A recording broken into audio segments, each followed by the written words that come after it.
ಇದು ಸಾರ್ವಜನಿಕ ಆಡಳಿತ. ಸ್ಕ್ರೀನ್ ಕಾಣಿಸ್ತಾ ಇದೆ ಅಂತ ಅನ್ಕೋತೀನಿ.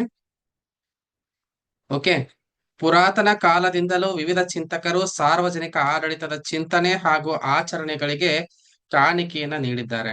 ನಾವು ಪ್ರಾಚೀನ ಕಾಲದಿಂದ ನೋಡ್ಕೊತ ಬಂದ್ವಿ ಅಂದ್ರ ಪ್ರಾಚೀನ ಕಾಲದಿಂದಲೂ ಕೂಡ ನಮ್ಮ ಸಾರ್ವಜನಿಕ ಆಡಳಿತಕ್ಕೆ ಹಲವಾರು ಜನ ಚಿಂತಕರು ಏನ್ ಮಾಡ್ಯಾರು ತಮ್ಮದೇ ಆಗಿರ್ತಕ್ಕಂಥ ಕಾಣಿಕೆಯನ್ನ ಕೊಟ್ಟಿರುವಂತದನ್ನ ನಾವು ಕಾಣ್ತಾ ಇದ್ದೀವಿ. ಭಾರತದ ಕೌಟಿಲ್ಯನ ಅರ್ಥಶಾಸ್ತ್ರ ಮತ್ತು ಮೆಕ್ಯಾವೆಲಿಯ ಪ್ರಿನ್ಸ್ ಗ್ರಂಥ ಸಾರ್ವಜನಿಕ ಆಡಳಿತದ ಬಗ್ಗೆ ಏನ್ ಮಾಡ್ತೈತ್ರಿ ಮಾಹಿತಿಯನ್ನ ನೀಡ್ತದೆ. ಪ್ರಾಚೀನ ಯಾವ ಕೃತಿಗಳು ಸಾರ್ವಜನಿಕ ಆಡಳಿತದ ಬಗ್ಗೆ ಮಾಹಿತಿಯನ್ನ ಕೊಡ್ತಾವೆ ಅಂತ ನೋಡ್ತಾ ಹೋದ್ರಿಂದ ನೋಡ್ರಿ ಸ್ಕ್ರೀನ್ ಮೇಲೆ ಕಾಣ್ತಾ ಇದೆ. ಕೌಟಿಲ್ಯನ ಅರ್ಥಶಾಸ್ತ್ರ ಮತ್ತು ಮೆಕ್ಯಾವೆಲಿಯ ದಿ ಪ್ರಿನ್ಸ್ ಗ್ರಂಥಗಳೇನಿದಾವಲ್ಲ ಇವು ಸಾರ್ವಜನಿಕ ಆಡಳಿತದ ಬಗ್ಗೆ ನಮ್ಗೆ ಏನ್ ಮಾಡ್ತಾವ್ರಿ ಮಾಹಿತಿಯನ್ನ ನೀಡ್ತಾವು. ಅದ್ರ ಜೊತೆಗೆ ನಮ್ಮ ಮಹಾಕಾವ್ಯಗಳಾಗಿರ್ತಕ್ಕಂಥ ನಮ್ಮ ಭಾರತದ ಪ್ರಾಚೀನ ಮಹಾಕಾವ್ಯಗಳಾಗಿರ್ತಕ್ಕಂಥ ರಾಮಾಯಣ ಮತ್ತು ಮಹಾಭಾರತ ರಾಜಕೀಯ ವಿಷಯಗಳ ಜೊತೆಗೆ ಆಡಳಿತಕ್ಕೆ ಸಂಬಂಧಿಸಿದ ಅನೇಕ ವಿಷಯಗಳನ್ನು ಒಳಗೊಂಡಿವೆ. ರಾಮಾಯಣ ಮತ್ತು ಮಹಾಭಾರತಗಳು ಕೇವಲ ಕಾವ್ಯಗಳಾಗಿ ಮಾತ್ರ ಉಳ್ಕೊಂಡಿಲ್ಲ, ಇವೇನಾಗ್ಯಾವ ಅಂದ್ರ ರಾಜಕೀಯ ವಿಷಯಗಳ ಜೊತೆಗೆ ಆಡಳಿತಕ್ಕೆ ಸಂಬಂಧಪಟ್ಟಂತ ಅನೇಕ ವಿಷಯಗಳನ್ನ ಇವೇನ್ ಮಾಡ್ಯಾವ್ರಿ ಒಳಗೊಂಡಿವೆ ಅಂತಕ್ಕಂಥದನ್ನ ನಾವು ಕಾಣ್ತೀವಿ. ಅಂದ್ರೆ ಬಹಳ ಹಿಂದಿನಿಂದಲೂ ಸಾರ್ವಜನಿಕ ಆಡಳಿತ ಅಸ್ತಿತ್ವದಲ್ಲಿತ್ತು. ಬಹಳ ಹಿಂದಿನಿಂದಲೂ ಏನೈತ್ರಿ ಸಾರ್ವಜನಿಕ ಆಡಳಿತ ಅನ್ನುವಂಥದ್ದು ಅಸ್ತಿತ್ವದಲ್ಲಿ ಇತ್ತು. ಆದ್ರೆ ಇದೊಂದು ಸ್ವತಂತ್ರ ಅಧ್ಯಯನ ಮತ್ತು ಬೋಧನಾ ವಿಷಯವಾಗಿದ್ದು 19ನೇ ಶತಮಾನದ ಕೊನೆಯ ವರ್ಷಗಳಲ್ಲಿ ನೋಡ್ರಿ, ಪ್ರಾಚೀನ ಕಾಲದಿಂದಲೂ ಬಹಳ ಹಿಂದಿನಿಂದಲೂ ಸಾರ್ವಜನಿಕ ಆಡಳಿತ ಅನ್ನುವಂಥದ್ದು ಅಸ್ತಿತ್ವದಲ್ಲಿ ಇತ್ತು. ಆದ್ರೆ ಇದೊಂದು ಸ್ವತಂತ್ರ ಅಧ್ಯಯನ ಮತ್ತು ಬೋಧನಾ ವಿಷಯವಾಗಿದ್ದು ಯಾವಾಗಂದ್ರ 19ನೇ ಶತಮಾನದ ಕೊನೆಯ ವರ್ಷಗಳಲ್ಲಿ. ಈ ಕೊನೆಯ ವರ್ಷಗಳಲ್ಲಿ ಏನಾಯ್ತಂದ್ರ ಸಾರ್ವಜನಿಕ ಆಡಳಿತದ ಅಧ್ಯಯನದ ಬೆಳವಣಿಗೆ, ಸಾರ್ವಜನಿಕ ಆಡಳಿತದ ಅಧ್ಯಯನದ ಬೆಳವಣಿಗೆ ವಿಶೇಷವಾಗಿ ಎಲ್ಲಾಯ್ತು ಅಂತಂದಾಗ ಅಮೆರಿಕಾದಲ್ಲಾಯ್ತು. ಸಾರ್ವಜನಿಕ ಆಡಳಿತದ ಅಧ್ಯಯನದ ಬೆಳವಣಿಗೆ ವಿಶೇಷವಾಗಿ ಎಲ್ಲೈತ್ರಿ ಅಮೆರಿಕಾದಲ್ಲಿ ಆಯ್ತು. ಹಾಗಾದ್ರೆ ಯಾರು ಮಾಡಿದ್ರು ಅಂತ ನಾವು ನೋಡ್ತಾ ಹೋದಾಗ ರಾಜಕೀಯ ಸುಧಾರಕರು, ಆಡಳಿತಗಾರರು ಆಗಿರ್ತಕ್ಕಂಥ ಅಮೆರಿಕಾದ ಮಾಜಿ ಅಧ್ಯಕ್ಷ, ರಾಜಕೀಯ ಸುಧಾರಕರು ಹಾಗೂ ದಕ್ಷ ಆಡಳಿತಗಾರರು ಆಗಿರ್ತಕ್ಕಂಥ ಅಮೆರಿಕಾದ ಮಾಜಿ ಅಧ್ಯಕ್ಷರಾದಂತಹ ವುಡ್ರೋ ವಿಲ್ಸನ್ ಅವ್ರು ಏನ್ ಮಾಡ್ತಾರ್ರಿ 1887 ಒಳಗಡೆ ಪ್ರಕಟವಾಗಿರುವಂತ ಆಡಳಿತದ ಅಧ್ಯಯನ, ಆಡಳಿತದ ಅಧ್ಯಯನ ದ ಸ್ಟಡಿ ಆಫ್ ಅಡ್ಮಿನಿಸ್ಟ್ರೇಷನ್, ಆಡಳಿತದ ಅಧ್ಯಯನ ಅಥವಾ ದ ಸ್ಟಡಿ ಆಫ್ ಅಡ್ಮಿನಿಸ್ಟ್ರೇಷನ್ ಅಂತಕ್ಕಂಥ ಪ್ರಬಂಧದಲ್ಲಿ ಸಾರ್ವಜನಿಕ ಆಡಳಿತದ ಕ್ರಮಬದ್ಧ ಅಧ್ಯಯನಕ್ಕೆ ಏನ್ ಮಾಡಿದ್ರಿ ತಳಪಾಯವನ್ನ ಹಾಕಿದರು. ನೆನ್ಪಿಟ್ಕೋರಿ, ಏನ್ ನೆನ್ಪಿಟ್ಕೋಬೇಕು ಈ ಭಾಗದಲ್ಲಿ? ಅಮೆರಿಕಾದ ಮಾಜಿ ಅಧ್ಯಕ್ಷ ವುಡ್ರೋ ವಿಲ್ಸನ್ ನೆನಪಿರ್ಬೇಕು, 1887 ವರ್ಷ ನೆನಪಿರ್ಬೇಕು.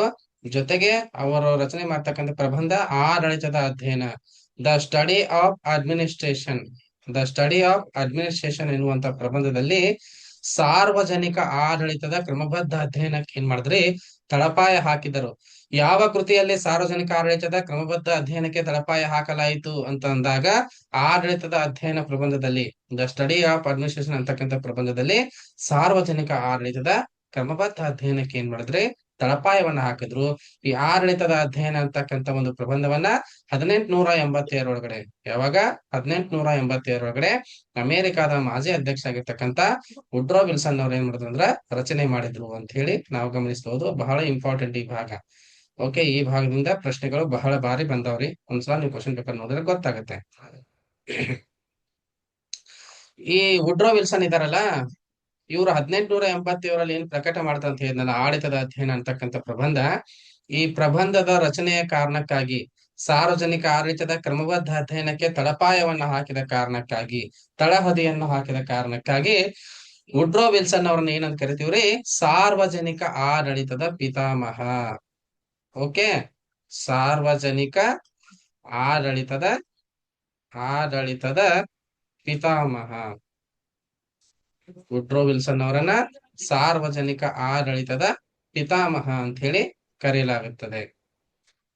ಓಕೆ, ಹಂಗಾದ್ರ ನೋಡಿದ್ರೆ ನೀವು ಎಲ್ಲಿಂದ ಪ್ರಾರಂಭ ಆಯ್ತು ಅಂದಾಗ 1887 ಆಡಳಿತದ ಅಧ್ಯಯನ ಅಂತಕ್ಕಂಥ ಪ್ರಬಂಧದಿಂದ ಪ್ರಾರಂಭ ಆಯ್ತು. ನೆಕ್ಸ್ಟ್ ಆಡಳಿತದ ಅರ್ಥ ಮತ್ತು ವ್ಯಾಖ್ಯೆಗಳನ್ನ ನೋಡ್ತಾ ಹೋಗೋಣ. ಆಡಳಿತದ ಅರ್ಥ ಮತ್ತು ವ್ಯಾಖ್ಯೆಗಳನ್ನ ನೋಡ್ತಾ ಹೋಗೋಣ. ಸಾರ್ವಜನಿಕ ಆಡಳಿತ ಎಂಬುದು ಆಡಳಿತ ಎನ್ನುವಂತಹ ವಿಶಾಲ ಕ್ಷೇತ್ರದ ಒಂದು ನಿರ್ದಿಷ್ಟ ಭಾಗವಾಗಿದೆ. ಸಾರ್ವಜನಿಕ ಆಡಳಿತ ಎನ್ನುವಂತಹ ಒಂದು ವಿಶಾಲ ಕ್ಷೇತ್ರದ ಒಂದು ನಿರ್ದಿಷ್ಟ ಭಾಗವಾಗಿದೆ ಅಂತ ಹೇಳ್ಬೋದು. ಈ ಸಾರ್ವಜನಿಕ ಅಥವಾ ಪಬ್ಲಿಕ್ ಎನ್ನುವ ಪದ, ಈ ಸಾರ್ವಜನಿಕ ಅಥವಾ ಪಬ್ಲಿಕ್ ಎನ್ನುವ ಪದ ಸರ್ಕಾರಿ ಎನ್ನುವ ಅರ್ಥವನ್ನ ಸೂಚಿಸುತ್ತದೆ. ಸಾರ್ವಜನಿಕ ಅಥವಾ ಪಬ್ಲಿಕ್ ಅನ್ನುವಂತಹ ಪದ ಏನ್ ಮಾಡ್ತೈತ್ರಿ, ಸರ್ಕಾರಿ ಎನ್ನುವ ಅರ್ಥವನ್ನ ಸೂಚಿಸ್ತದೆ. ಅಂದರೆ ಸರ್ಕಾರದ ವ್ಯವಹಾರಗಳ ನಿರ್ವಹಣೆಯೇ ಸಾರ್ವಜನಿಕ ಆಡಳಿತವಾಗಿದೆ. ಸರ್ಕಾರದ ವ್ಯವಹಾರಗಳ ನಿರ್ವಹಣೆಯ ಏನಾಗೈತ್ರಿ, ಸಾರ್ವಜನಿಕ ಆಡಳಿತವಾಗಿದೆ ಅಂತ ಹೇಳಿ ಹೇಳ್ಬೋದು. ಹಾಗಾದ್ರೆ ಆಡಳಿತ ಎನ್ನುವಂತ ಪದ ಲ್ಯಾಟಿನ್ ಭಾಷೆಯ ಆಡ್ ಮತ್ತು ಮಿನಿಸ್ಟ್ರೇರ್, ಯಾವ ಭಾಷೆ ಅಂತ ಕೇಳಬಹುದು. ಆಡಳಿತ ಎನ್ನುವಂತ ಪದ ಲ್ಯಾಟಿನ್ ಭಾಷೆಯ ಆಡ್ ಮತ್ತು ಮಿನಿಸ್ಟ್ರೇರ್ ಎಂಬ ಎರಡು ಪದಗಳ ಸಂಯೋಜನೆಯಾಗಿದೆ. ಹಂಗಾದ್ರೆ ಆಡ್ ಮತ್ತು ಮಿನಿಸ್ಟರ್ ಅಂದ್ರೆ ಏನು ಅಂದ್ರೆ ವ್ಯವಸ್ಥೆ ಮಾಡು, ನಿರ್ವಹಿಸು, ಸೇವೆ ಮಾಡು ಎಂದು ಅರ್ಥವಾಗುತ್ತದೆ. ನೆನ್ಪಿಟ್ಕೋರಿ, ಆಡಳಿತ ಎನ್ನುವಂತಹ ಪದ ಲ್ಯಾಟಿನ್ ಭಾಷೆಯ ಆಡ್ ಮತ್ತು ಮಿನಿಸ್ಟರ್ ಅಂತಕ್ಕಂತ ಎರಡು ಪದಗಳ ಸಂಯೋಜನೆಯಾಗಿದ್ದು, ಇದರ ಅರ್ಥ ವ್ಯವಸ್ಥೆ ಮಾಡು, ನಿರ್ವಹಿಸು, ಸೇವೆ ಮಾಡು ಅಂತ ಹೇಳಿ ಆಗ್ತದೆ. ಅಂದ್ರೆ ಒಂದೇ ಮಾತಿನಲ್ಲಿ ಹೇಳ್ಬೇಕಾದ್ರೆ ಆಡಳಿತವೆಂದರೆ ನಿರ್ದಿಷ್ಟ ಗುರಿ ಸಾಧನೆಗಾಗಿ ನಡೆಸುವ ಸಾಮೂಹಿಕ ಪ್ರಯತ್ನವೆಂದು ಹೇಳಬಹುದು. ಆಡಳಿತವೆಂದರೆ ನಿರ್ದಿಷ್ಟ ಗುರಿ ಸಾಧನೆಗಾಗಿ ನಡೆಸುವಂತ ಸಾಮೂಹಿಕ ಪ್ರಯತ್ನವನ್ನ ಆಡಳಿತ ಅಂತ ಹೇಳಿ ಹೇಳ್ಬಹುದು. ಓಕೆ, ಕೆಲವು ಸಾಮಾನ್ಯ ಗುರಿಗಳನ್ನ ಈಡೇರಿಸಲು ಮಾನವರ ಮತ್ತು ಸಾಮಗ್ರಿಗಳ ವ್ಯವಸ್ಥೆ ಮತ್ತು ನಿರ್ವಹಣೆಯಲ್ಲಿ ಮಾನವರ ಮತ್ತು ಸಾಮಗ್ರಿಗಳ ವ್ಯವಸ್ಥೆ ಮತ್ತು ನಿರ್ವಹಣೆಯಲ್ಲಿ ಕಂಡು ಬರುವಂತಹ ಸಾಮೂಹಿಕ ಚಟುವಟಿಕೆಗಳನ್ನ ಆಡಳಿತ ಎಂದು ಕರೆಯುತ್ತಾರೆ. ಕೆಲವು ಸಾಮಾನ್ಯ ಗುರಿಗಳನ್ನ ಈಡೇರಿಸಲು ಮಾನವರ ಮತ್ತು ಸಾಮಗ್ರಿಗಳ ವ್ಯವಸ್ಥೆ ಮತ್ತು ನಿರ್ವಹಣೆಯಲ್ಲಿ ಕಂಡು ಬರುವ ಸಾಮೂಹಿಕ ಚಟುವಟಿಕೆಗಳನ್ನು ಆಡಳಿತ ಎಂದು ಕರೆಯುತ್ತಾರೆ. ಹಂಗಾದ್ರ ಪೀಪ್ನರ್ ಅವ್ರು ಏನ್ ಹೇಳ್ತಾರ್ರಿ, ಪೀಪ್ನರ್ ಅವರು ಆಡಳಿತದ ಕುರಿತಾಗಿ ಏನ್ ಹೇಳ್ತಾರ ಅಂತ ನೋಡ್ತಾರೆ. ಏನ್ ಹೇಳ್ತಾರ ಪೀಪ್ನರ್ ಅವರು, ನಿರೀಕ್ಷಿಸಿದ ಗುರಿಗಳನ್ನ ಈಡೇರಿಸಿಕೊಳ್ಳಲು ದೊರೆಯುವ ಮಾನವರ ಹಾಗೂ ಸಾಮಗ್ರಿಗಳ ವ್ಯವಸ್ಥೆ ಮತ್ತು ನಿರ್ದೇಶನವೇ ಆಡಳಿತ. ಪೀಪ್ನರ್ ಏನ್ ಹೇಳ್ತಾರ್ರಿ, ನಿರೀಕ್ಷಿಸಿದ ಗುರಿಗಳನ್ನ ಈಡೇರಿಸಿಕೊಳ್ಳಲು ದೊರೆಯುವ ಮಾನವರ ಹಾಗೂ ಸಾಮಗ್ರಿಗಳ ವ್ಯವಸ್ಥೆ ಮತ್ತು ನಿರ್ದೇಶನವನ್ನ ಆಡಳಿತ ಅಂತ ಹೇಳಿ ಏನ್ ಮಾಡ್ತಾರ್ರಿ, ಪೀಪ್ನರ್ ಅವರು ಹೇಳ್ತಾರೆ. ನೆಕ್ಸ್ಟ್ ಫೆಲಿಕ್ಸ್ ನಿಗ್ರೋ ಅಂತಕ್ಕಂಥ ವ್ಯಕ್ತಿ ಹೇಳ್ತಾರೆ. ಫೆಲಿಕ್ಸ್ ನಿಗ್ರೋ ಅನ್ನುವಂತ ವ್ಯಕ್ತಿ ಹೇಳ್ತಾರೆ, ಆಡಳಿತವೆಂದರೆ ಒಂದು ನಿರ್ದಿಷ್ಟ ಉದ್ದೇಶದ ಸಾಧನೆಗಾಗಿ, ಆಡಳಿತ ಅಂದ್ರೆ ಏನ್ರಿ, ಒಂದು ಉದ್ದೇಶ ಸಾಧನೆಗಾಗಿ ಮಾನವರ ಮತ್ತು ಸಾಮಗ್ರಿಗಳ ಸಂಘಟನೆ ಮತ್ತು ಬಳಕೆಯೇ ಆಡಳಿತವೆಂದು ಹೇಳಿದ್ದಾರೆ. ಬಹಳ ಇಂಪಾರ್ಟೆಂಟ್ ರೀ, ವ್ಯಾಖ್ಯೆಗಳನ್ನ ಕೇಳ್ತಾರೆ. ಈ ಕೆಳಗಿನ ವ್ಯಾಖ್ಯೆ ಯಾರ್ದು ಅಂತ ಕೇಳ್ಬೋದು, ನೆನಪಿಟ್ಕೋರಿ. ಅದಕ್ಕೋಸ್ಕರ ಫೆಲಿಕ್ಸ್ ನಿಗ್ರೋ ಅಂತಕ್ಕಂಥ ಒಬ್ಬ ಚಿಂತಕ ಹೇಳ್ತಾನೆ, ಆಡಳಿತವೆಂದರೆ ಒಂದು ಉದ್ದೇಶ ಸಾಧನೆಗಾಗಿ ಮಾನವರ ಮತ್ತು ಸಾಮಗ್ರಿಗಳ ಸಂಘಟನೆ ಮತ್ತು ಬಳಕೆಯೇ ಆಡಳಿತ ಎಂದು ಹೇಳಿದ್ದಾರೆ. ಹಂಗಾದ್ರೆ ಈ ಫೆಲಿಕ್ಸ್ ನಿಗ್ರೋ ಅವರು ರಚನೆ ಮಾಡ್ತಕ್ಕಂಥ ಕೃತಿ ಯಾವ್ದಂತ ಕೇಳ್ಬೋದು. ಫೆಲಿಕ್ಸ್ ನಿಗ್ರೋ ಅವರು ರಚನೆ ಮಾಡ್ತಕ್ಕಂಥ ಕೃತಿ ಯಾವ್ದು ಅಂತಂದಾಗ author of modern public administration. ಇವರು ಯಾವ ಕೃತಿಗಳನ್ನ ರಚನೆ ಮಾಡಿದ್ದಾರೆ, ಫೆಲಿಕ್ಸ್ ನಿಗ್ರೋ ಅಂದಾಗ ಮಾಡರ್ನ್ ಪಬ್ಲಿಕ್ ಅಡ್ಮಿನಿಸ್ಟ್ರೇಷನ್ ಅಂತಕ್ಕಂಥ ಕೃತಿಯನ್ನ ರಚನೆ ಮಾಡಿದ್ದಾರೆ. ನೋಡ್ರಿ, ನೀವು ನೆಗ್ಲೆಕ್ಟ್ ಮಾಡ್ರೆ ನೀವು ಗ್ಯಾರಂಟಿ ಫೇಲ್ ಆಗ್ತೀರಿ. ನೀವು ಗಂಭೀರವಾಗಿ ತೆಗೆದುಕೊಂಡ್ರೆ ಮಾತ್ರ ಪಾಸ್ ಆಗ್ತೀರಿ. ಇಲ್ಲಿ ಹೇಳ್ತಕ್ಕಂಥ ಒಂದೊಂದು ಪದಗಳು ಅದು ಭಗವದ್ಗೀತೆ ಇದ್ದಂಗ. ನಿಮ್ಗ ಕೇಸೆಟ್ ಓದಾರ ಭಗವದ್ಗೀತೆ, ಯಾಕಂದ್ರ ವೆರಿ ವೆರಿ ಇಂಪಾರ್ಟೆಂಟ್ ಇರುವಂತದನ್ನ ಮಾತ್ರ ಇಲ್ಲಿ ಕಲೆಕ್ಟ್ ಮಾಡಿ ಇಟ್ಟಿದ್ದೀನಿ. ದಯವಿಟ್ಟು ಗಂಭೀರವಾಗಿ ತಗೋರಿ. ಓಕೆ, ನೆಕ್ಸ್ಟ್ ಇಂಪಾರ್ಟೆಂಟ್ ಆಗಿರ್ತಕ್ಕಂಥದ್ದು ಏನು ಅಂತಂದಾಗ LD ವೈಟ್ ಅಂತ ಒಬ್ರು ಬರ್ತಾರೆ. LD ವೈಟ್ ಅಂತಕ್ಕಂಥವ್ರು ಬರ್ತಾರೋ, ಅವ್ರು ಹೇಳ್ತಾರೆ, ಉದ್ದೇಶ ಒಂದರ ಸಾಧನೆಗಾಗಿ ಹಲವಾರು ಜನರನ್ನ ನಿರ್ದೇಶಿಸುವ ಮತ್ತು ನಿಯಂತ್ರಿಸುವ ಕಲೆಯೇ ಆಡಳಿತ. ಎಲ್ ಡಿ ವೈಟ್ ಅವ್ರು ಹೇಳ್ತಾರ್ರಿ, ಉದ್ದೇಶ ಒಂದರ ಸಾಧನೆಗೋಸ್ಕರ ಹಲವಾರು ಜನರನ್ನ ನಿರ್ದೇಶಿಸುವ ಮತ್ತು ನಿಯಂತ್ರಿಸುವಂತಹ ಕಲೆಯೇ ಆಡಳಿತ ಅಂತ ಹೇಳಿ ಯಾರ್ರಿ ಎಲ್ ಡಿ ವೈಟ್ ಅವರು ಹೇಳ್ತಾರೆ. ನೆಕ್ಸ್ಟ್ ಹರ್ಬರ್ಟ್ ಎ ಸೈಮನ್ ಅವ್ರು ಹೇಳ್ತಾರೆ. ಹರ್ಬರ್ಟ್ ಎ ಸೈಮನ್ ಅವ್ರು ಹೇಳ್ತಾರೆ, ಉದ್ದೇಶ ಸಾಧನೆಗೋಸ್ಕರ ಮಾನವ ಶ್ರಮ ಮತ್ತು ಸಂಪನ್ಮೂಲಗಳನ್ನ ಸಂಘಟಿಸಿ ಬೆಳೆಸುವುದೇ ಆಡಳಿತ. ಹರ್ಬರ್ಟ್ ಎ ಸೈಮನ್ ಅವ್ರು ಹೇಳ್ತಾರೆ, ಹರ್ಬರ್ಟ್ ಎ ಸೈಮನ್ ಅವ್ರು ಹೇಳ್ತಾರೆ, ಉದ್ದೇಶ ಸಾಧನೆಗೋಸ್ಕರ ಮಾನವ ಶ್ರಮ ಮತ್ತು ಸಂಪನ್ಮೂಲಗಳನ್ನ ಸಂಘಟಿಸಿ ಬೆಳೆಸುವುದೇ ಆಡಳಿತ ಅಂತ ಹೇಳಿ ಏನ್ ಮಾಡ್ತಾರೆ ಹರ್ಬರ್ಟ್ ಎ ಸೈಮನ್ ಅವರು ಹೇಳ್ತಾರೆ. ಹಂಗಾದ್ರೆ ಈ ಎಲ್ಲಾ ವ್ಯಾಖ್ಯೆಗಳನ್ನ ನೋಡಿದ್ವಲ್ಲ ನಾವು, ಈ ಎಲ್ಲಾ ಚಿಂತಕರ ವ್ಯಾಖ್ಯೆಗಳನ್ನ ಗಮನಿಸಿದ್ವಲ್ಲ, ಈ ಎಲ್ಲಾ ವ್ಯಾಖ್ಯೆಗಳನ್ನ ಗಮನಿಸಿದಾಗ ನಮ್ಗೆ ಏನ್ ಅರ್ಥ ಆಗ್ತದೆ ಅಂದಾಗ ಆಡಳಿತವು ಎರಡು ಮೂಲಾಂಶಗಳನ್ನ ಒಳಗೊಂಡಿರೋದು ಗೊತ್ತಾಗ್ತದೆ. ಆಡಳಿತ ಏನಾಗೈತ್ರಿ, ಎರಡು ಮೂಲಾಂಶಗಳನ್ನ ಒಳಗೊಂಡಿದೆ ಅಂತಕ್ಕಂಥದ್ದು ಗೊತ್ತಾಗ್ತದೆ. ಹಂಗಾದ್ರೆ ಯಾವ ಎರಡು ಮೂಲಾಂಶಗಳು? ಒಂದೇದು ಸಾಮೂಹಿಕ ಪ್ರಯತ್ನ. ಒಂದೇದು ಸಾಮೂಹಿಕ ಪ್ರಯತ್ನ ಅಂದ್ರೆ ಕಲೆಕ್ಟಿವ್ ಎಫರ್ಟ್ಸ್ ಅಂತ ಹೇಳಿ, ಕಲೆಕ್ಟಿವ್ ಎಫರ್ಟ್ಸ್ ಅಂತ ಹೇಳಿ. ಎರಡನೇದು ಸಾಮಾನ್ಯ ಉದ್ದೇಶ, ಕಾಮನ್ ಪರ್ಪೋಸ್. Common purpose. ಒಂದೇದು ಕಲೆಕ್ಟಿವ್ ಎಫರ್ಟ್ಸ್, ಎರಡನೇದು ಸಾಮಾನ್ಯ ಉದ್ದೇಶ, ಕಾಮನ್ ಪರ್ಪೋಸ್ ಅಂತ ಹೇಳಿ. ಹಾಗಾಗಿ ಆಡಳಿತವೆಂದರೆ ಆಡಳಿತವೆಂದರೆ ಒಂದು ಸಾಮಾನ್ಯ ಉದ್ದೇಶ ಸಾಧನೆಗಾಗಿ, ಒಂದು ಸಾಮಾನ್ಯ ಉದ್ದೇಶ ಸಾಧನೆಗಾಗಿ ಜನರು ಕೈಗೊಳ್ಳುವ ಸಾಮೂಹಿಕ ಹಾಗೂ ಸಹಕಾರಯುತ ಪ್ರಯತ್ನವಾಗಿದೆ. ಓಕೆ, ಆಡಳಿತ ಎರಡು ಮೂಲಾಂಶಗಳನ್ನು ಒಳಗೊಂಡಿದೆ. ಯಾವಂದಾಗ ಒಂದು ಸಾಮೂಹಿಕ ಪ್ರಯತ್ನ, ಮತ್ತೊಂದು ಸಾಮಾನ್ಯ ಉದ್ದೇಶ. ಇಂಗ್ಲಿಷ್ ನೋಡೋದಾದ್ರೆ ಕಲೆಕ್ಟಿವ್ ಎಫರ್ಟ್ಸ್ ಅಥವಾ ಕಾಮನ್ ಪರ್ಪಸ್ ಅಂತ ಎರಡು ಉದ್ದೇಶಗಳನ್ನ ಅಥವಾ ಮೂಲಾಂಶಗಳನ್ನ ಒಳಗೊಂಡಿದೆ. ಹಾಗಾಗಿ ಆಡಳಿತ ಅಂದ್ರೆ ಏನು ಅಂತಂದಾಗ ಒಂದು ಸಾಮಾನ್ಯ ಉದ್ದೇಶ ಸಾಧನೆಗಾಗಿ, ಒಂದು ಸಾಮಾನ್ಯ ಉದ್ದೇಶ ಸಾಧನೆಗಾಗಿ ಜನರು ಕೈಗೊಳ್ಳುವಂತಹ ಸಾಮೂಹಿಕ ಹಾಗೂ ಸಹಕಾರಯುತ ಪ್ರಯತ್ನವಾಗಿದೆ ಅಂತ. ಅಂದ್ರೆ ಸರ್ಕಾರ ಕೈಗೊಳ್ಳುವ ಎಲ್ಲಾ ಕಾರ್ಯಗಳ ಉದ್ದೇಶ ಇದೆಯಲ್ಲ, ಸರ್ಕಾರ ಕೈಗೊಳ್ಳುವಂತಹ ಎಲ್ಲಾ ಕಾರ್ಯಗಳ ಉದ್ದೇಶ ಇದೆಯಲ್ಲ, ಅದು ಸಾರ್ವಜನಿಕ ಕಲ್ಯಾಣವಾಗಿರುವುದರಿಂದ ಸರ್ಕಾರದ ಕಾರ್ಯಕಲಾಪಗಳೆಲ್ಲವೂ ಕೂಡ ಏನಕ್ಕವ್ರಿ ಸಾರ್ವಜನಿಕ ಆಡಳಿತ ಎನಿಸಿಕೊಳ್ಳುತ್ತವೆ. ನೆನ್ಪಿಟ್ಕೋರಿ, ಸರ್ಕಾರ ಕೈಗೊಳ್ಳುವ ಎಲ್ಲಾ ಕಾರ್ಯಗಳ ಉದ್ದೇಶ ಎಂತಂದ್ರಿ, ಸರ್ಕಾರ ಕೆಲಸ ಮಾಡ್ತದಲ್ಲ, ಸೆಂಟ್ರಲ್ ಗೌರ್ಮೆಂಟ್ ಸ್ಟೇಟ್ ಗೌರ್ಮೆಂಟ್, ಈ ಎಲ್ಲಾ ಕಾರ್ಯಗಳ ಉದ್ದೇಶ ಏನಿರ್ತೈತ್ರಿ ಸಾರ್ವಜನಿಕ ಕಲ್ಯಾಣವಾಗಿರ್ತದೆ, ಜನರಿಗೆ ಒಳ್ಳೇದಾಗ್ಬೇಕು ಅಂತಕ್ಕಂಥ ಉದ್ದೇಶವಿರೋದ್ರಿಂದ ಸರ್ಕಾರದ ಕಾರ್ಯಕಲಾಪಗಳೆಲ್ಲವನ್ನ ಕೂಡ ನಾವೇನಂತ ಕರಿಬಹುದ್ರಿ ಸಾರ್ವಜನಿಕ ಆಡಳಿತ ಅಂತ ಹೇಳಿ ನಾವೇನ್ ಮಾಡ್ಬೋದ್ರಿ ಸಾಮಾನ್ಯವಾಗಿ ಕರೆಯಬಹುದು.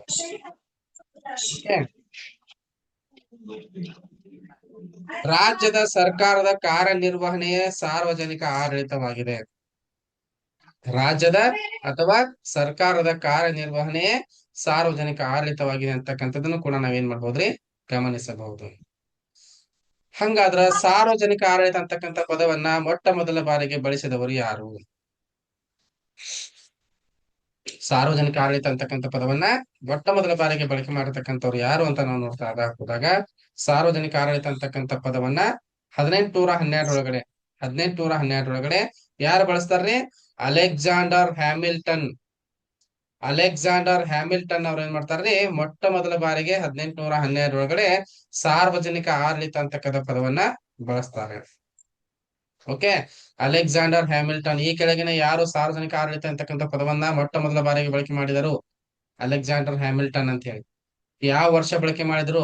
1812 ಅಂತ ಹೇಳಿ ನಿಮ್ಗೆ ಗೊತ್ತಿರಬೇಕು. ಓಕೆ,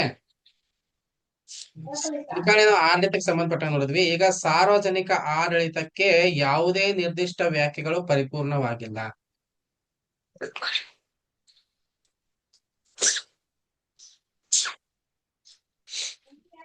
ಸಾರ್ವಜನಿಕ ಆಡಳಿತಕ್ಕೆ ಯಾವುದೇ ನಿರ್ದಿಷ್ಟ ವ್ಯಾಖ್ಯೆಗಳು ಏನಾಗಿಲ್ಲ, ಪರಿಪೂರ್ಣವಾಗಿಲ್ಲ. ಹಂಗಾದ್ರೆ ಕೆಲವು ವ್ಯಾಖ್ಯೆಗಳನ್ನ ನೋಡ್ತೀವಿ. ವುಡ್ರೋ ವಿಲ್ಸನ್ ಅವ್ರು ಹೇಳ್ತಾರೆ, ಸಾರ್ವಜನಿಕ ಕಾನೂನನ್ನ ಸವಿಸ್ತಾರವಾಗಿ ಹಾಗೂ ಕ್ರಮಬದ್ಧವಾಗಿ ಅನುಷ್ಠಾನಕ್ಕೆ ತರುವುದೇ ಸಾರ್ವಜನಿಕ ಆಡಳಿತ. ನೋಡ್ರಿ, ಸಾರ್ವಜನಿಕ ಕಾನೂನೊಂದನ್ನ ಸವಿಸ್ತಾರವಾಗಿ ಹಾಗೂ ಕ್ರಮಬದ್ಧವಾಗಿ ಅನುಷ್ಠಾನಕ್ಕೆ ತರ್ತಕ್ಕಂಥದ್ದು ಏನೈತ್ರಿ ಸಾರ್ವಜನಿಕ ಆಡಳಿತ ಆಗೈತಿ. ಪ್ರತಿಯೊಂದು ಕಾನೂನಿನ ಅನ್ವಯವು ಆಡಳಿತದ ಕ್ರಿಯೆಯಾಗಿದೆ. ಪ್ರತಿಯೊಂದು ನಿರ್ದಿಷ್ಟ ಕಾನೂನಿನ ಅನ್ವಯವೂ ಕೂಡ ಏನಾಗೈತ್ರಿ ಆಡಳಿತದ ಕ್ರಿಯೆಯಾಗಿದೆ. ಮತ್ತೊಮ್ಮೆ ನೋಡ್ಕೋರಿ, ವುಡ್ರೋ ವಿಲ್ಸನ್ ಅವರ ಪ್ರಕಾರ ಸಾರ್ವಜನಿಕ ಕಾನೂನನ್ನ ಸವಿಸ್ತಾರವಾಗಿ ಹಾಗೂ ಕ್ರಮಬದ್ಧವಾಗಿ ಅನುಷ್ಠಾನಕ್ಕೆ ತರುವುದೇ ಏನಾಗೈತ್ರಿ ಸಾರ್ವಜನಿಕ ಆಡಳಿತವಾಗಿದೆ. ಪ್ರತಿಯೊಂದು ನಿರ್ದಿಷ್ಟ ಕಾನೂನಿನ ಅನ್ವಯವೂ ಕೂಡ ಏನಾಗೈತ್ರಿ ಆಡಳಿತದ ಕ್ರಿಯೆಯಾಗಿದೆ. ಅಮೆರಿಕಾದ 28ನೇ ಅಧ್ಯಕ್ಷರಾಗಿ 1912ರಿಂದ 1913ರಿಂದ 1921ರವರೆಗೆ ಸುಮಾರು 2 ಅವಧಿಗೆ ಕಾರ್ಯನಿರ್ವಹಿಸಿದ ವುಡ್ರೋ ವಿಲ್ಸನ್ ಪ್ರಗತಿಪರ ಚಳುವಳಿಯ ನೇತಾರರೆಂದೇ ಪ್ರಸಿದ್ಧರಾಗಿದ್ದಾರೆ. ಓಕೆ, ಅಮೆರಿಕಾದ 28ನೇ ಅಧ್ಯಕ್ಷರಾಗಿ 1913ರಿಂದ 1921ರವರೆಗೆ ಸುಮಾರು 2 ಅವಧಿಗೆ ಅಧ್ಯಕ್ಷರಾಗಿ ಕಾರ್ಯನಿರ್ವಹಿಸಿರ್ತಕ್ಕಂಥ ವುಡ್ರೋ ವಿಲ್ಸನ್ ಅವರು ಪ್ರಗತಿಪರ ಚಳವಳಿಯ ನೇತಾರರಂತೆ ಏನ್ ಮಾಡಿದ್ರೆ ಪ್ರಸಿದ್ಧರಾಗಿದ್ದಾರೆ. ಅಮೆರಿಕಾದ ಅಧ್ಯಕ್ಷರೊಬ್ಬರು PhD ಪಡೆದ ಏಕಮಾತ್ರ ಎಂದರೆ ಅವರು ವುಡ್ರೋ ವಿಲ್ಸನ್ ಅವರೇ ಆಗಿದ್ದಾರೆ. ಅಂದ್ರೆ ಈಗಿನ ಸಂದರ್ಭದಲ್ಲಿ ಅಮೆರಿಕಾದ ಅಧ್ಯಕ್ಷರೊಬ್ರು ಯಾರಾದ್ರೂ PhD ಪದವಿ ಪಡೆದಿದ್ದಾರೆ ಅಂತ ಹೇಳಿದ್ರ ಅದು ವುಡ್ರೋ ವಿಲ್ಸನ್ ಅವರು ಅಂತ ಹೇಳಿ ಹೇಳ್ತಾರೆ. ವುಡ್ರೋ ವಿಲ್ಸನ್ ಅವರು 28 ಡಿಸೆಂಬರ್ 1856ರಲ್ಲಿ ವರ್ಜೀನಿಯಾ ಪ್ರಾಂತ್ಯದ ಸ್ಟ್ಯಾಂಟನ್ ನಗರದಲ್ಲಿ ಜನಿಸಿದರು. ವುಡ್ರೋ ವಿಲ್ಸನ್ ಅವರು ಡಿಸೆಂಬರ್ 28, 1856ರಲ್ಲಿ ವರ್ಜೀನಿಯಾ ಪ್ರಾಂತ್ಯದ ಸ್ಟ್ಯಾಂಟನ್ ನಗರದಲ್ಲಿ ಏನ್ ಮಾಡ್ತಾರೆ ಜನಿಸ್ತಾರೆ. ನೊಬೆಲ್ ಪ್ರಶಸ್ತಿ ವಿಜೇತರಾದ ವಿಲ್ಸನ್ ಅವರು ದ ನ್ಯೂ ಫ್ರೀಡಮ್ ಅಂತಕ್ಕಂಥ ಕೃತಿಯನ್ನ ರಚಿಸಿದರು. ನೊಬೆಲ್ ಪ್ರಶಸ್ತಿಯನ್ನ ವಿಜೇತ ಆಗಿರ್ತಕ್ಕಂಥ ಈ ವಿಲ್ಸನ್ ಅವರು ಏನ್ ಮಾಡ್ತಾರೆ ದ ನ್ಯೂ ಫ್ರೀಡಮ್ ಅಂತಕ್ಕಂಥ ಕೃತಿಯನ್ನ ರಚಿಸ್ತಾರೆ. ಇವರು 1924 ಫೆಬ್ರವರಿ 3ನೇ ತಾರೀಕು ಅಮೆರಿಕಾದ ವಾಷಿಂಗ್ಟನ್ ನಲ್ಲಿ ನಿಧನರಾದರು. ಇವರು 1924 ಫೆಬ್ರವರಿ 3ನೇ ತಾರೀಕು ಏನ್ ಮಾಡ್ತಾರ್ರಿ ಅಮೆರಿಕಾದ ವಾಷಿಂಗ್ಟನ್ ಒಳಗಡೆ ಏನಾಗ್ತಾರ್ರಿ ನಿಧನರಾಗುತ್ತಾರೆ. ನೆಕ್ಸ್ಟ್ LD ವೈಟ್ ಅವರು ಸಾರ್ವಜನಿಕ ನೀತಿಯನ್ನ ಕಾರ್ಯಗತಗೊಳಿಸುವ ಉದ್ದೇಶದಿಂದ ಕೈಗೊಳ್ಳುವಂತಹ ಎಲ್ಲಾ ಚಟುವಟಿಕೆಗಳನ್ನ ಸಾರ್ವಜನಿಕ ಆಡಳಿತ ಒಳಗೊಂಡಿದೆ. ಓಕೆ, ನೆನಪಿಟ್ಕೋರಿ, LD ವೈಟ್ ಅವ್ರು ಹೇಳ್ತಾರ್ರಿ ಏನಂತ ಹೇಳಿ, ಸಾರ್ವಜನಿಕ ನೀತಿಯನ್ನ ಕಾರ್ಯಗತಗೊಳಿಸುವ ಎಲ್ಲಾ ಚಟುವಟಿಕೆಗಳನ್ನ ಏನ್ ಮಾಡಿದ್ರಿ ಸಾರ್ವಜನಿಕ ಆಡಳಿತ ಒಳಗೊಂಡಿದೆ ಅಂತ ಹೇಳಿ ಯಾರು ಹೇಳ್ತಾರೋ LD ವೈಟ್ ಅವರು ಹೇಳ್ತಾರೆ. ಪೀಪ್ನರ್ ಅವ್ರು ಹೇಳ್ತಾರೆ, ಸಾರ್ವಜನಿಕ ನೀತಿಯನ್ನ ಜಾರಿಗೊಳಿಸಲು ನಡೆಸುವ ಸಾಮೂಹಿಕ ಪ್ರಯತ್ನಗಳ ಸಂಯೋಜನೆಯೇ ಸಾರ್ವಜನಿಕ ಆಡಳಿತವಾಗಿದೆ. ಪೀಪ್ನರ್ ಅವರ ಪ್ರಕಾರ ಸಾರ್ವಜನಿಕ ನೀತಿಯನ್ನ ಜಾರಿಗೊಳಿಸಲು ನಡೆಸುವಂತಹ ಸಾಮೂಹಿಕ ಪ್ರಯತ್ನಗಳ ಸಂಯೋಜನೆಯೇ ಏನಾಗತ್ರಿ ಸಾರ್ವಜನಿಕ ಆಡಳಿತವಾಗಿದೆ. ಓಕೆ, ನೆಕ್ಸ್ಟ್ ಹಾರ್ವೆ ವಾಕರ್ ಅವ್ರ ಪ್ರಕಾರ ಒಂದು ಕಾನೂನನ್ನ ಜಾರಿಗೆ ತರಲು ಸರ್ಕಾರ ನಿರ್ವಹಿಸುವ ಕಾರ್ಯವೇ ಸಾರ್ವಜನಿಕ ಆಡಳಿತವಾಗಿದೆ. ಒಂದು ಕಾನೂನನ್ನ ಜಾರಿಗೆ ತರಲಿಕ್ಕೆ ಸರ್ಕಾರ ನಿರ್ವಹಿಸುವಂತ ಕಾರ್ಯವಿದೆಯಲ್ಲ ಅದೇ ಸಾರ್ವಜನಿಕ ಆಡಳಿತವಾಗಿದೆ. Okay, next Herbert A Simon ಪ್ರಕಾರ ಸಾಮಾನ್ಯ ರೂಢಿಯಲ್ಲಿ ಕೇಂದ್ರೀಯ ರಾಜ್ಯದ ಮತ್ತು ಸ್ಥಳೀಯ ಸರ್ಕಾರಗಳ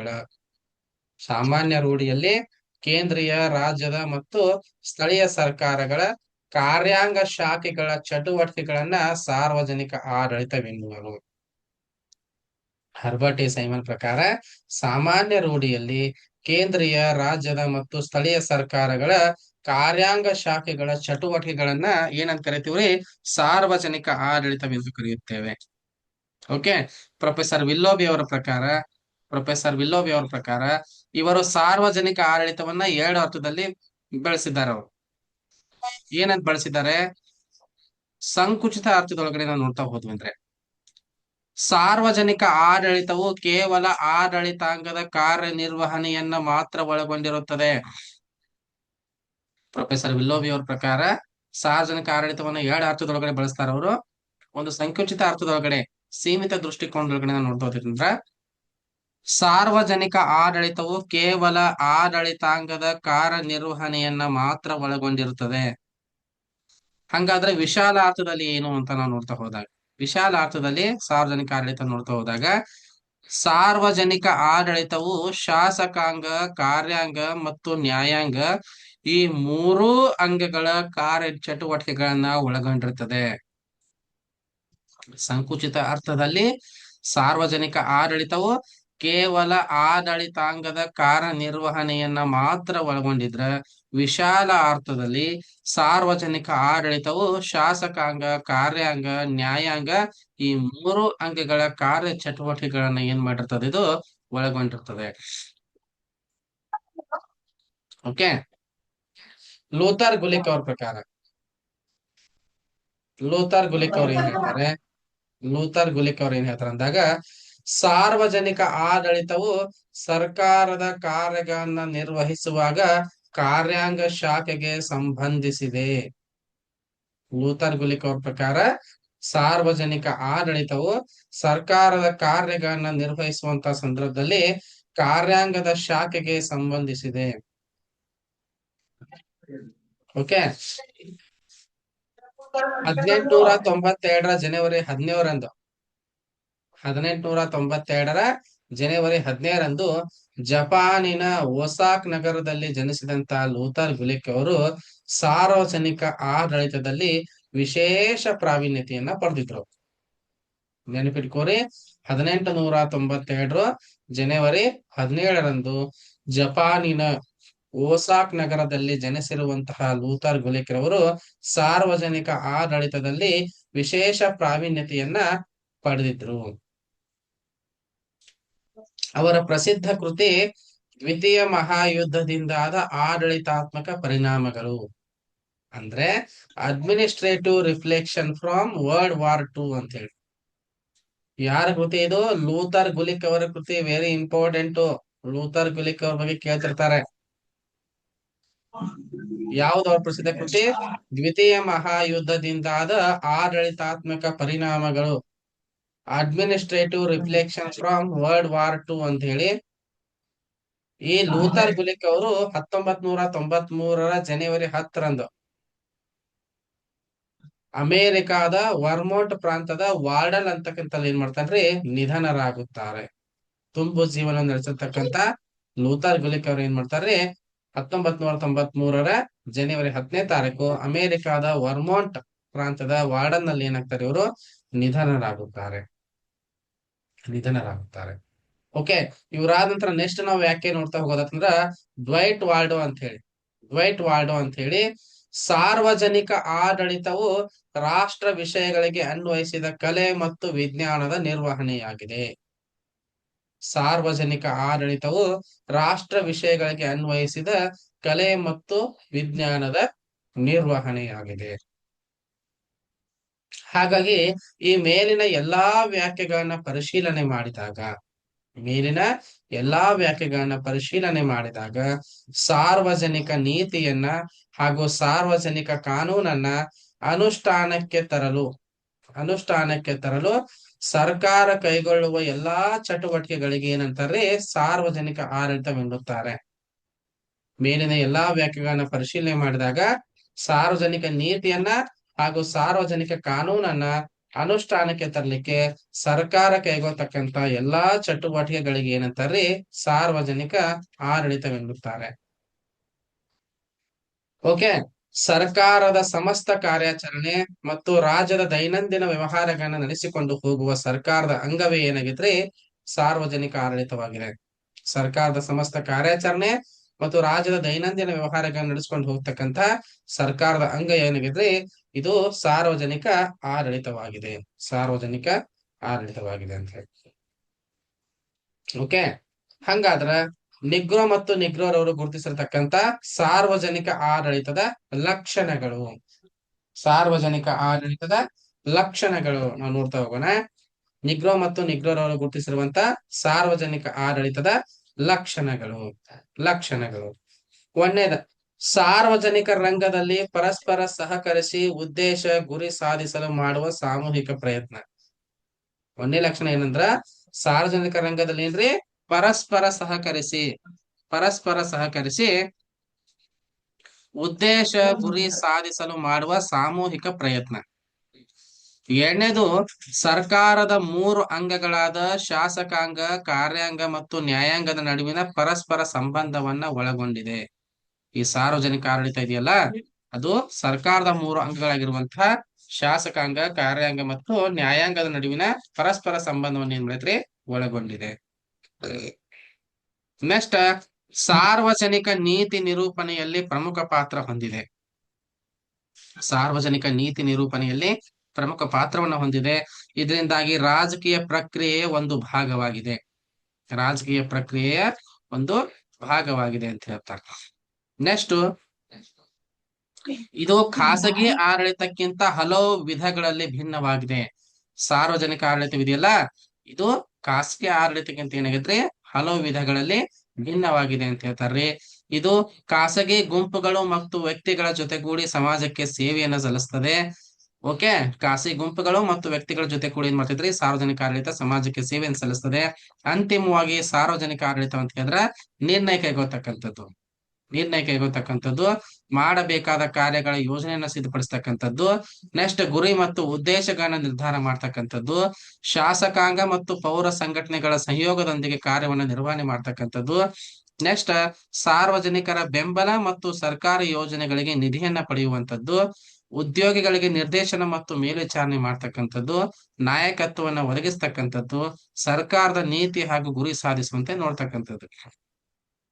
ಓಕೆ, ಅಂತಿಮವಾಗಿ ಸಾರ್ವಜನಿಕ ಆಡಳಿತ ಅಂದ್ರೆ ಏನು ಅಂತ ಕೇಳ್ತಾರೆ ಇವರು.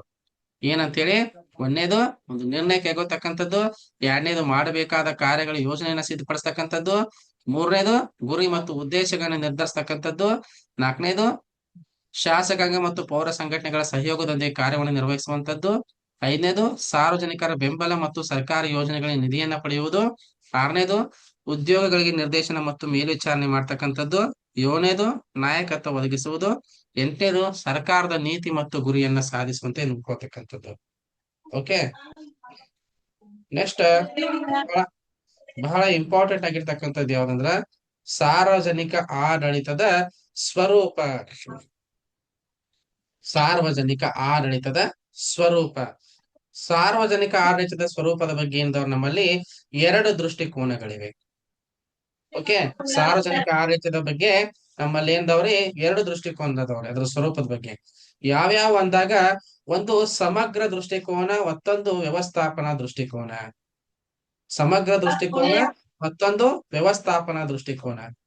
ವ್ಯವಸ್ಥಾಪನ ಅಥವಾ ಅದನ್ನ ನಿರ್ವಹಣಾ ದೃಷ್ಟಿಕೋನ ಅಂತ ಕೂಡ ನಾವು ಕರಿಬಹುದು.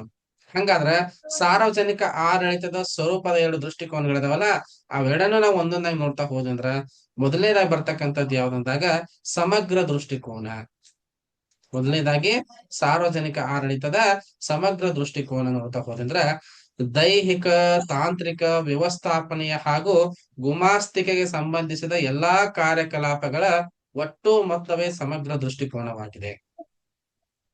ದೈಹಿಕ, ತಾಂತ್ರಿಕ, ವ್ಯವಸ್ಥಾಪನೆಯ ಹಾಗೂ ಗುಮಾಸ್ತಿಕೆಗೆ ಸಂಬಂಧಿಸಿದಂತ ಎಲ್ಲಾ ಕಾರ್ಯಕಲಾಪಗಳ ಒಟ್ಟು ಮೊತ್ತವೇ ಏನಾಗೈತ್ರಿ, ಸಮಗ್ರ ದೃಷ್ಟಿಕೋನವಾಗಿದೆ. ಸಮಗ್ರ ದೃಷ್ಟಿಕೋನವಾಗಿದೆ. ಎರಡನೇದು, ಒಂದು ಸರ್ಕಾರಿ ಕಚೇರಿಯಲ್ಲಿನ ಸೇವಕನಿಂದ ಹಿಡಿದು ಸಚಿವಾಲಯದಲ್ಲಿನ ಕಾರ್ಯದರ್ಶಿಯವರೆಗೂ ನಿರ್ವಹಿಸಲ್ಪಡುವ ಸಮಸ್ತ ಕಾರ್ಯ ಚಟುವಟಿಕೆಗಳು ಇದರಲ್ಲಿ ಬರುತ್ತವೆ ಎಂಬ ದೃಷ್ಟಿಕೋನವನ್ನ ಪ್ರೊಫೆಸರ್ LD ವೈಟ್ ಮತ್ತು ಡಿಮಾಕ್ ಅವರು ಸಮರ್ಥಿಸಿದ್ದಾರೆ. ಸಾರ್ವಜನಿಕ ಆಡಳಿತದ ಸಮಗ್ರ ದೃಷ್ಟಿಕೋನ ಹೇಳ್ತಾರ. ಅವರು ಏನ್ ಹೇಳ್ತಾರೆ, ದೈಹಿಕ, ತಾಂತ್ರಿಕ, ವ್ಯವಸ್ಥಾಪನೆಯ ಹಾಗೂ ಗುಮಾಸ್ತಿಕೆಗೆ ಸಂಬಂಧಿಸಿದಂತ ಎಲ್ಲಾ ಕಾರ್ಯಕಲಾಪಗಳ ಒಟ್ಟು ಮೊತ್ತವೇ ಸಮಗ್ರ ದೃಷ್ಟಿಕೋನವಾಗಿದೆ. ಒಂದು ಸರ್ಕಾರಿ ಕಚೇರಿಯಲ್ಲಿನ ಸೇವಕನಿಂದ ಹಿಡಿದು ಸಚಿವಾಲಯದಲ್ಲಿನ ಕಾರ್ಯದರ್ಶಿಯವರೆಗೂ ಕೂಡ ನಿರ್ವಹಿಸಲ್ಪಡ್ತಕ್ಕಂತ ಸಮಸ್ತ ಕಾರ್ಯ ಚಟುವಟಿಕೆಗಳು ಇದರಲ್ಲಿ ಬರ್ತವೆ ಅಂತಕ್ಕಂತ ದೃಷ್ಟಿಕೋನವನ್ನ ಪ್ರೊಫೆಸರ್ LD ವೈಟ್ ಅವರು ಮತ್ತೆ ಡಿಮಾಕ್ ಅವ್ರು ಏನ್ ಮಾಡ್ಯಾರ್ರಿ, ಸಮರ್ಥನೆಯನ್ನ ಮಾಡಿದ್ದಾರೆ. ಇನ್ ಎರಡನೇ ಬರ್ತಕ್ಕಂಥದ್ದು ಯಾವ್ದಂದ್ರ ಸಾರ್ವಜನಿಕ ಆಡಳಿತದ ದೃಷ್ಟಿಕೋನ ನೋಡ್ತಾ ಹೋದಂದ್ರ ವ್ಯವಸ್ಥಾಪನಾ ಅಥವಾ ನಿರ್ವಹಣಾ ದೃಷ್ಟಿಕೋನ ಅಂತ ಹೇಳಿ. ಸಾರ್ವಜನಿಕ ಆಡಳಿತದ ಸ್ವರೂಪದ ಎರಡನೇ ದೃಷ್ಟಿಕೋನ ಯಾವ್ದ್ರಿ, ವ್ಯವಸ್ಥಾಪನಾ ಅಥವಾ ನಿರ್ವಹಣಾ ದೃಷ್ಟಿಕೋನ ಅಂತ ಕರಿತೀವ್ರಿ. ಈ ವ್ಯವಸ್ಥಾಪನಾ ಅಥವಾ ನಿರ್ವಹಣಾ ದೃಷ್ಟಿಕೋನ ಪ್ರಕಾರ ಇದರ ಪ್ರಕಾರ ವ್ಯವಸ್ಥಾಪನೆ, ನಿರ್ದೇಶನ, ಯೋಜನೆ, ಸಂಘಟನೆ, ನಿಯಂತ್ರಣ, ಮೇಲ್ವಿಚಾರಣೆ, ಸಂಯೋಜನೆ ಇವುಗಳು ಮಾತ್ರ ಆಡಳಿತದ ಕಾರ್ಯಗಳು. ವ್ಯವಸ್ಥಾಪಕ ದೃಷ್ಟಿಕೋನದ ಪ್ರಕಾರ ಏನ್ರಿ, ವ್ಯವಸ್ಥಾಪನೆ ಮಾಡ್ತಕ್ಕಂಥದ್ದು, ನಿರ್ದೇಶನ ನೀಡ್ತಕ್ಕಂಥದ್ದು, ಯೋಜನೆ, ಸಂಘಟನೆ, ನಿಯಂತ್ರಣ, ಮೇಲ್ವಿಚಾರಣೆ, ಸಂಯೋಜನೆ ಇವುಗಳ ಮಾತ್ರ ಏನಾಗಿದಾವ್ರಿ, ಆಡಳಿತದ ಕಾರ್ಯಗಳಾಗಿವೆ. ಓಕೆ. ಈ ದೃಷ್ಟಿಕೋನ ಇದೆಯಲ್ಲ, ವ್ಯವಸ್ಥಾಪನಾ ದೃಷ್ಟಿಕೋನ ಇದೆಯಲ್ಲ, ಇದು ಆಡಳಿತದ ಉನ್ನತ ಸ್ಥಾನದಲ್ಲಿರುವ ಕೆಲವೇ ವ್ಯಕ್ತಿಗಳ ಕಾರ್ಯಕಲಾಪಗಳನ್ನ ಸೂಚಿಸುತ್ತದೆ. ವ್ಯವಸ್ಥಾಪನಾ ದೃಷ್ಟಿಕೋನವು ಆಡಳಿತದ ಕೆಲವೇ ವ್ಯಕ್ತಿಗಳ ಕಾರ್ಯಕಲಾಪಗಳನ್ನ ಸೂಚಿಸುತ್ತದೆ. ಲೂಥರ್ ಗುಲಿಕ್, ಸೈಮನ್, ಸ್ಮತ್ಬರ್ಗ್, ಥಾಮ್ಸನ್, ಮರ್ಸನ್ ಮುಂತಾದವರು ಈ ದೃಷ್ಟಿಕೋನದ ಪ್ರತಿಪಾದಕರು. ನೋಡ್ರಿ, ನಿಮಗೆ ವೆರಿ ವೆರಿ ಇಂಪಾರ್ಟೆಂಟ್ ಈ ಭಾಗದಾಗ ನೀವು ನೆನಪಿಟ್ಕೋಬೇಕು. ಒಂದು ಸಮಗ್ರ ದೃಷ್ಟಿಕೋನ ಅಥವಾ ನಿರ್ವಹಣಾ ದೃಷ್ಟಿಕೋನ. ಸಮಗ್ರ ದೃಷ್ಟಿಕೋನ ಅಂತಂದಾಗ ಸರ್ಕಾರ ಕಚೇರಿನ ಸೇವಕರನ್ನ ಹಿಡ್ಕೊಂಡು ಸಚಿವಾಲಯದಲ್ಲಿ ಕಾದಸ್ ತನಕ ಎಲ್ಲರೂ ಕೆಲಸ ಮಾಡ್ತಾರೆ. ಆದ್ರೆ ವ್ಯವಸ್ಥಾಪನಾ ದೃಷ್ಟಿಕೋನ ಅಂತಕ್ಕಂಥದ್ದು ಉನ್ನತ ಸ್ಥಾನದಲ್ಲಿ ಇರ್ತಕ್ಕಂತ ಕೆಲವೇ ವ್ಯಕ್ತಿಗಳ ಕಾರ್ಯಕಲಾಪಗಳನ್ನ ಏನ್ ಮಾಡ್ತಿದ್ರಿ, ಸೂಚಿಸ್ತದೆ ಅಂತ ಹೇಳಿ ನಾವು ಗಮನಿಸ್ಬೇಕ್ರಿ. ಓಕೆ, ಇವತ್ತಿಗೆ ಇಷ್ಟು ಸಾಕು. ಮುಂದಿನ ತರಗತಿ ಒಳಗಡೆ ನಾವ್ ಏನ್ ಮಾಡೋಣ್ರಿ, ಇದರ ಮುಂದುವರೆದ ಭಾಗವನ್ನ ಅಧ್ಯಯನ ಮಾಡೋಣ. ದಯವಿಟ್ಟು ನಾನೀಗ ಊರಲ್ಲಿಲ್ಲ, ಧಾರವಾಡದಲ್ಲಿರೋ ಕಾರಣಕ್ಕ ತರಗತಿ ಒಳಗ ಸ್ವಲ್ಪ ವ್ಯತ್ಯಯ ಆಗ್ತಾ ಇರ್ತೈತಿ. ದಯವಿಟ್ಟು ತಾವು ಸಹಕರಿಸ್ಬೇಕು. ಯಾಕಂದ್ರೆ ಸದ್ಯದೊಳಗಡೆ ಅಸಿಸ್ಟೆಂಟ್ ಪ್ರೊಫೆಸರ್ ಕಾಲ್ ಆಗೋದ್ರಿಂದ ನಾನು ಕೂಡ ನಿಮ್ ಜೊತೆ ಅಸಿಸ್ಟೆಂಟ್ ಪ್ರೊಫೆಸರ್ ಹುದ್ದೆ ಆಕಾಂಕ್ಷೆ ಆಗಿರೋದ್ರಿಂದ ಸಬ್ಜೆಕ್ಟ್ ಒಳಗೆ ಏನೋ ನಾವು ಚೆನ್ನಾಗಿ ಮಾರ್ಕ್ಸ್ ತಗೋತೀವಿ, ಜಿಕೆ ಒಳಗಡೆ ನಮ್ಗೆ ಕಷ್ಟ ಆಗ್ತಾ ಇರೋ ಕಾರಣಕ್ಕೋಸ್ಕರ ಧಾರವಾಡಕ್ಕೆ ನಾನು ಓದಕ್ ಬಂದಿದ್ದೀನಿ. ಹಾಗಾಗಿ ಸ್ವಲ್ಪ ನನ್ನ ತರಗತಿಗಳಲ್ಲಿ ವ್ಯತ್ಯಾಸ ಆಗಿ ಇಲ್ಲಿ ನಿಮ್ ತರಗತಿ ವ್ಯತ್ಯಾಸ ಆಗುತ್ತೆ. ದಯವಿಟ್ಟು ತಾವು ಅಡ್ಜಸ್ಟ್ ಮಾಡ್ಕೊರಿ. ನಾನು ಟೈಮ್ ಇದ್ದಾಗ ಕ್ಲಾಸ್ ಮಾಡಿ ನಿಮಗೆ ವಿಡಿಯೋನ ಅಪ್ಲೋಡ್ ಮಾಡ್ತಾ ಇರ್ತೇನೆ. ನಿಮಗೆ ರೆಕಾರ್ಡ್ ಕ್ಲಾಸ್ ಅನ್ನ ಕಳಿಸ್ತಾ ಇರ್ತೀನಿ.